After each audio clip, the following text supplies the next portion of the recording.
Hi. If you are watching today, that means you missed September lesson number 2. We are continuing German fairy tales, and we are actually going to go over one of my favorite stories, um, really about massive manipulators, honestly. Um, what a great title that would be, too. Just um, malicious manipulators. So we're going to start with our story elements today. We have um, an unusual literary device used today. So a literary device is any strategy or technique that an author uses to enhance a story. And Rumpelstiltskin uses my favorite device, and one that if you've been with me a long time, even if you've been with me a short time, you understand that I always use the anthropological rule of 3. So when I have you write an essay, I tell you 3 points. You make a claim in your topic sentence and you support it with 3 points. Now, I do have you back up each of those 3 points. So point 1, back it up. Point 2, back it up. Point 3, back it up. So you have 1 through 6, but that's not 1 through 6. That's actually the anthropological rule of 3. I'm asking you to support each of the 3. If I used to say 1, 2, 3, and I got 3 sentences. So that's why I changed it on my outline and it says 6. It is not 6. It is the anthropological rule of 3. Why do we use it? First and foremost, readers, human beings, our brains understand concepts, situations, or ideas presented in groups of 3. Any more than that affects our short-term memory, kind of defies the pattern. It's actually easier for the writer to formulate 3 ideas and support each one, and the reader to follow 3 ideas that are supported each time. Our brains like structure and pattern. And we have short-term memory and long-term memory, and the number we can normally remember is 3. So I'm going to give you 3 words. Spoon, cat, road. One more time. Spoon, cat, road.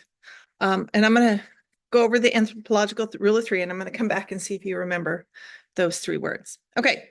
So in our story today, we have the anthropological rule of 3 used 6 times. 6 times.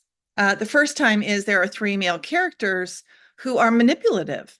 The first one, of course, is the miller. He is the dad, and he likes to tell exaggerated tales about his daughter. Like, she's so amazing. She can spin straw into gold. Okay, come on. Y'all know that's not a stretch. Moms and dads like to brag about their kids, right? He just took it a little too far, and the king overheard and said, "What did you say?" The king is our second just masterful manipulator. And his eyes are on the prize. Your daughter can spin straw into gold. Oh, okay, I'm going to put her to the test. She's going to come to my palace. And he's going to make her spin straw into gold 3 times. He's going to put her in 3 different rooms, a small room, a mid-sized room, and a larger room. So there's our second rule of 3. 3 times in those rooms, 3 different nights. A little imp, I kind of think of him as a little goblin, a little creepy guy, comes in and tells the miller's daughter, who basically was thrown under the bus by her dad, "I can help you. I can spin straw into gold." And she's like, "Okay, who are you?" Okay, so here we go. We have a supernatural element in the story. We have magic. This little guy comes and goes. She doesn't know when he's coming, when he's going, but she is grateful because the king told her when he put her in the first room, "You're going to spin this straw into gold, and if you can't, you die." These are her options. Like, well, okay, I can't spin straw into gold. I guess I'm dying. In comes this little man that says he can. And she's like, "Okay, what can I give you in return? What can I pay you?" So she pays him with the first thing was her necklace. Now, I'm wearing a necklace. A lot of people wear a necklace. Why? Because they value it. It has a message. It's meaningful to them. And this was given to me by someone, a really dear friend. And so every time I remember it, remember her, I wear it. I remember her. Um, so she's going to give this little man who comes back on 3 nights, 3 different gifts. And the first gift, of course, is her necklace. And the second gift, and I'm not wearing my ring right now. Oh, okay. Here it is. Okay. Is my anniversary ring. This is not my wedding ring. It's my anniversary ring. My husband gave that to me one Christmas. It's red. It's my birthstone. So the second night, to her surprise, when the king puts her in a second big room, he comes back and is willing to do it again. And she's like, well, okay. And he's like, I want your ring. And of course she agrees. Okay. So the first time she agrees, obviously, because she's gonna die if she doesn't. So, hello, life and death. Here's my necklace. The ring, again, this is freedom. So she's thinking, the first time she thought the king would let her go. He didn't. Second time, she's thinking he's going to let me go. No, not attractive quality in the king. So the third night, the king tells her, look, if you can do this one, this biggest room of all, you can marry my son, the prince. Yep, if you do it. So she's sitting there alone thinking, it's over. The little man comes back and he's like, all right, let's do it. Let's do it. I can help you again. She's like, whoa, whoa, whoa, whoa, whoa. I don't have anything left to give you. I've given you my necklace. I've given you my ring. I don't have anything of value to give me. And he says, I'll determine the price. I will determine what it is. And he starts spinning the straw into gold. And she's like, stop. She's protesting. I never asked you. I'm done. It's over. Multiple protests, multiple times to try and stop him. And he refuses. He's finally done. And she's kind of like, I didn't ask you to do this. So I'm going to tell you specifically what she says in the story. Please, I have nothing left to pay you. But the imp did not stop. He worked all night long. Though the girl waved at him and begged him to stop hour after hour was no use. By morning, the job was done. There, said the imp, all done. Now I will tell you my price. That's not fair, said the girl. Lots of things are not fair, said the imp with a shrug. Very well, she said. What is your price? Okay, she has no choice but to agree. She doesn't, however, agree to what he's about to say. Nothing right now, he said, but later, if you become queen, I will take your firstborn child. What? Said the girl in fear. I cannot imagine I would ever be queen, but even if I were, I would never agree to such a thing. But you already have. The straw is spun into gold, and so the deal is made. And he was gone. And then the prince enters the room, and he basically tells her, I know my dad's a bad guy. I know he's a tyrant. You don't have to marry me. Asks her point blank, how did you do this? How did you spin all the straw into gold? And she remains silent. This is a supernatural situation. This is a man. She doesn't know who he is. She can't describe it. And she seems to understand that she needs to keep this secret. It's a life and death situation. So she says nothing. But they do fall in love and they do get married. Okay. So the queen does indeed have a son, and the son, a child, and the child is a young man, a boy. So she's alone in her room. And of course, the imp comes back. Give me what you promised.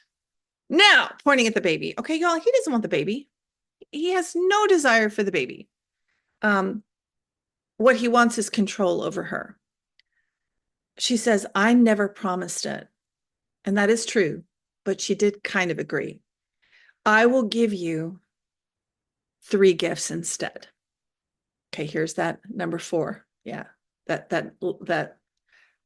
number 3 for the 4th time.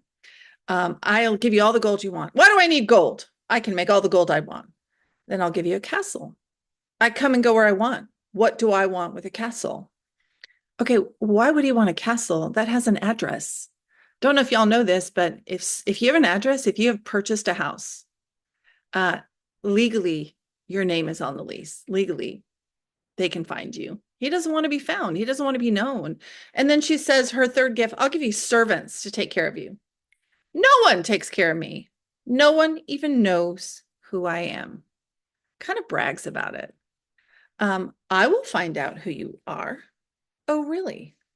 He knew no one on earth knew his name. So here comes the game. I'll give you 3 days.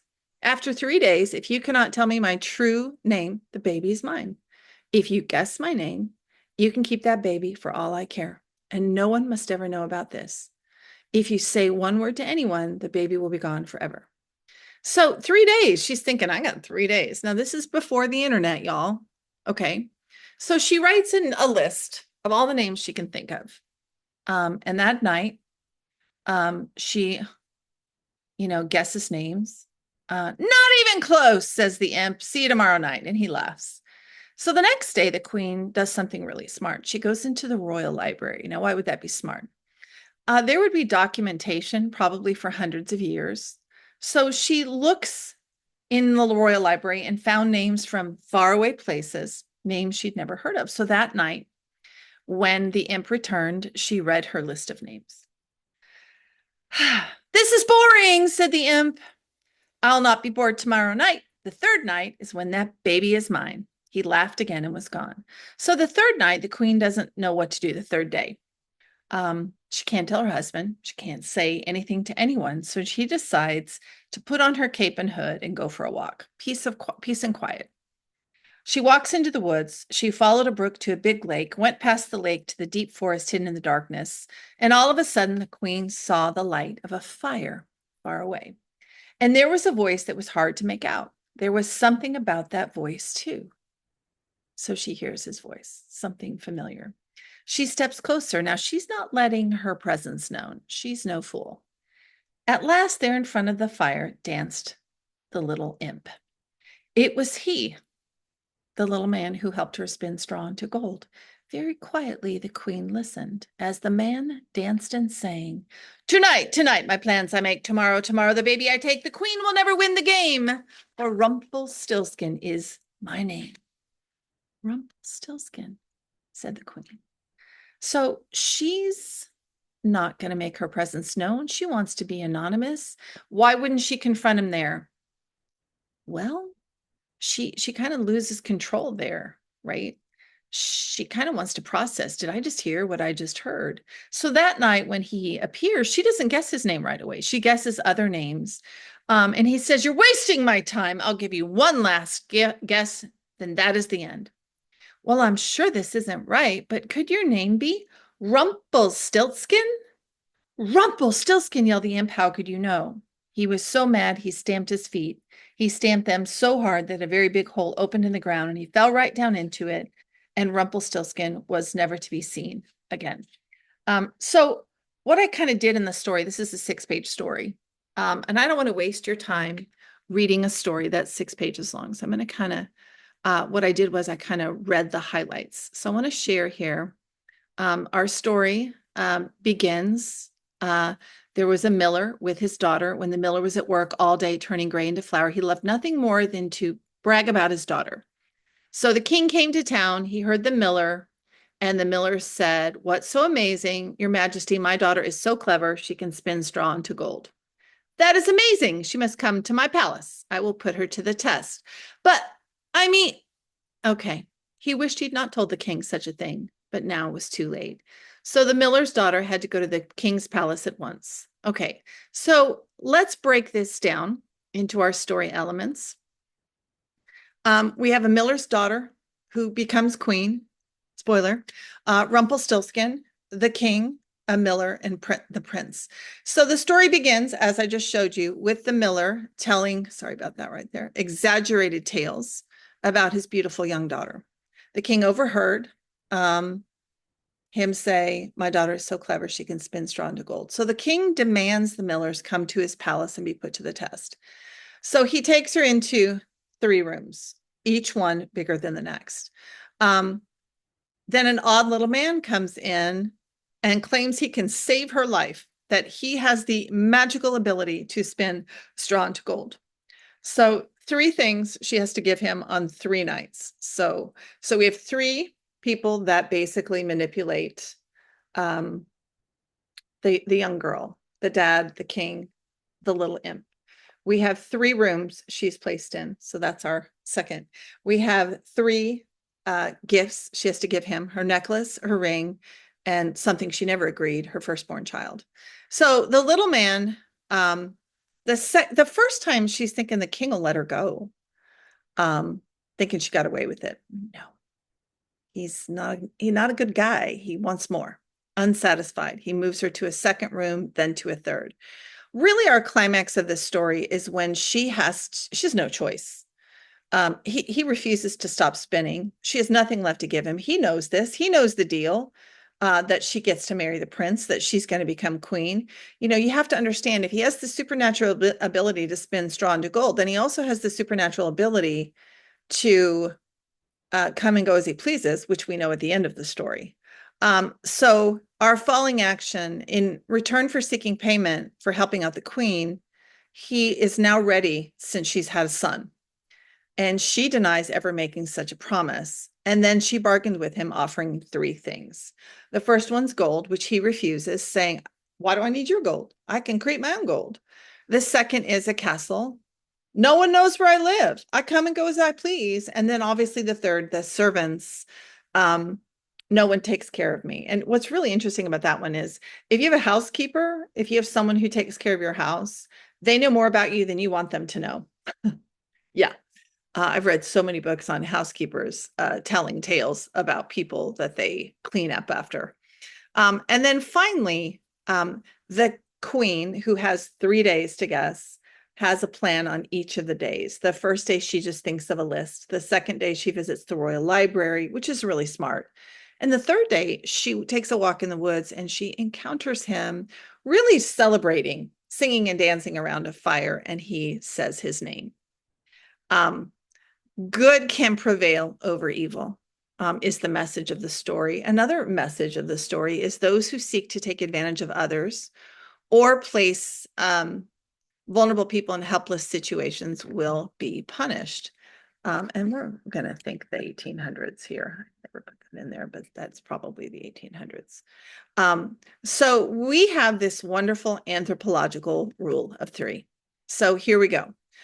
When retelling German fairy tales, the Brothers Grimm portrayed characters who possessed human flaws. This was purposeful. Human beings make mistakes, so when characters are used in stories who are less than perfect, they are more relatable to readers. The fairy tale Rumpelstiltskin, told by Jacob, that's a typo, sorry guys, sometimes I find those, and Wilhelm Grimm, utilized a literary device with a pattern of 3. The 3 male characters all had a similar quality. They all shared, which was, past tense, they were too proud. Each in their own way exhibited this character quality, which readers dislike. For example, the miller was a liar who, in trying to impress the king, sacrificed his daughter. The king was greedy and not satisfied with what he was given. He always wanted more. And Rumpelstiltskin, who had supernatural abilities, allowed his egotistical attitude to make him think he was superior when even he could be bested. So based on the textual references in the story, Rumpelstiltskin, the Grimm brothers utilized the anthropological rule of 3 in several other places to create a more engaging story. I didn't even include on the outline the supernatural element. All I included was the rule of 3 because it was 6 times. So our first body paragraph, one way the pattern of 3 was effectively utilized in the story was when the miller's daughter was commanded by the king to spin straw into gold 3 times. As soon as the king locked the miller's daughter in a room filled with straw the first night, she had no idea how to spin the straw into gold until she met a strange little man. What gift was she forced to give to Rumpelstiltskin to convince him to spin the gold, and why?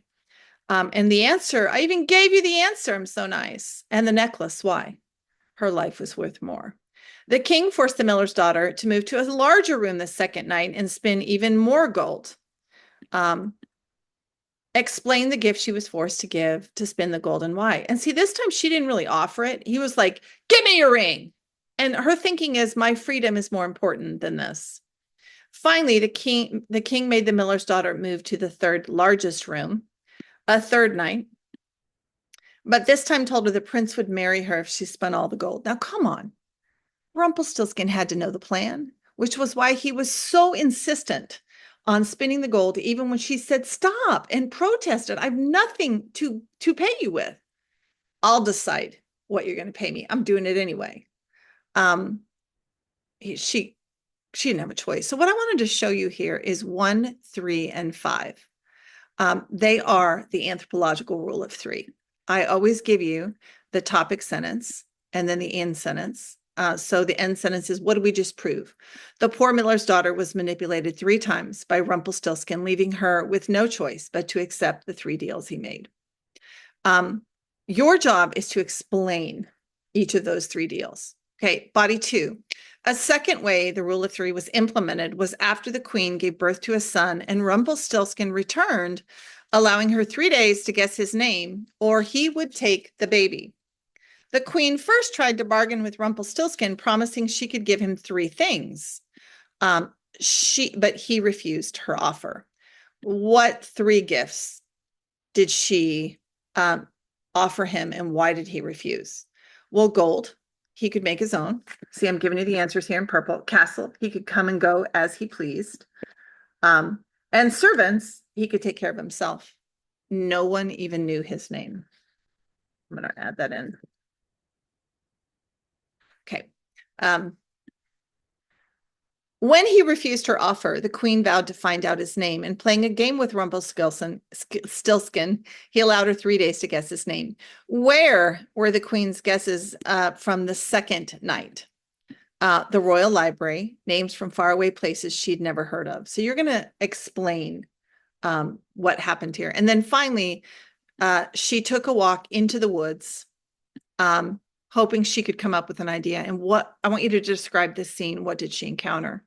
And yes, you can quote his little happy dance. In the end, Rumpelstiltskin played a dangerous game with the queen, who stopped at nothing to save her child and defeated his manipulations once and for all.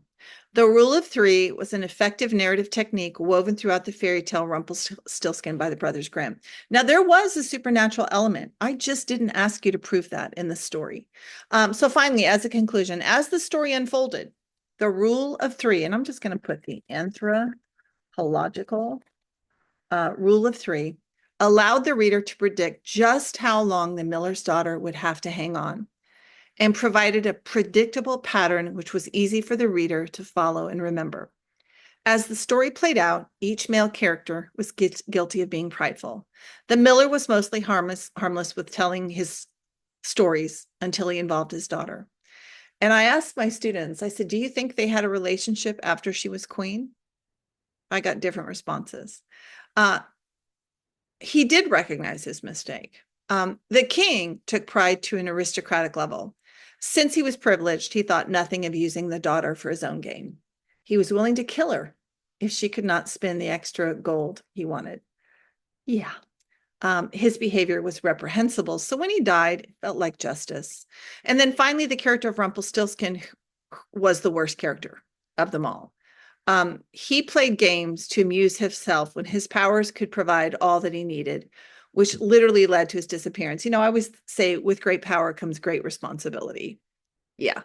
In the end, pride was the downfall of all 3 of these male characters, and the miller's daughter was able to overcome their manipulations time and time and time again. Do you see how I just used that 3 times? See, that's the rule of 3. Okay, so I didn't really read the entire story. I read kind of the highlights, especially as they pertained to the outline. Please read the story. I think it comes across, sorry, that needs to come out. It comes across false, that you don't know what you're talking about if you don't read the story. It's 8 minutes for me to read it out loud, and I really wanted to take the class time just to go over the analysis of the story and make sure that you understood the story elements and you understood the outline of the story. Does anybody remember the 3 words I said at the beginning of class? Spoon, cat road. Okay, this concludes the lesson.